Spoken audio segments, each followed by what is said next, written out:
বাংলাদেশের মুসলিম শান্তিকামী মুসলিম, কিন্তু এমন কোনো পদক্ষেপ আপনারা নিতে যাবেন না বা ভুল করবেন না যাতে বাংলার তাওহীদ জনগণ আবারও জেগে ওঠে।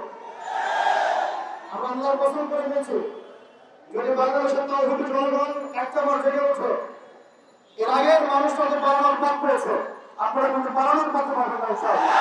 অবিলম্বে আইনজীবী হত্যাকারীদেরকে গ্রেফতার করে ফাঁসির কাস্টায় ঝুলাতে হবে। এদেশের দেশপ্রেমিক নাগরিকদের উপরে যারা নির্যাতন করেছিল, যেই দলটি সেই দলকে নিষিদ্ধ করতে হবে। নিষিদ্ধ ঘোষণা না করে তাহলে এর বিরুদ্ধে আমরা আমাদের অবস্থান পরিষ্কার করে দুর্বার আন্দোলন করে চলব। যারা আমেরিকার ভারতকে আহ্বান জানায় বাংলাদেশে হস্তক্ষেপ করার জন্য, ওরা বাংলাদেশের নাগরিক নয়, ওরা রাষ্ট্রদ্রোহী।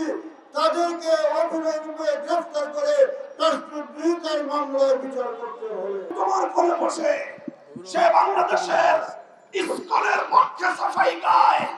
বাংলাদেশের মানুষকে এতটা দুর্বল ভাবলে ভুল করবে ভারত। ইতিহাস রয়েছে, আমরা ছোট হতে পারি, আমরা ভীরুতা পুরুষের দল নয়। কারণ বাংলার 20 কোটি মানুষ তোমাদের বিরুদ্ধে রাজপথে নামবে।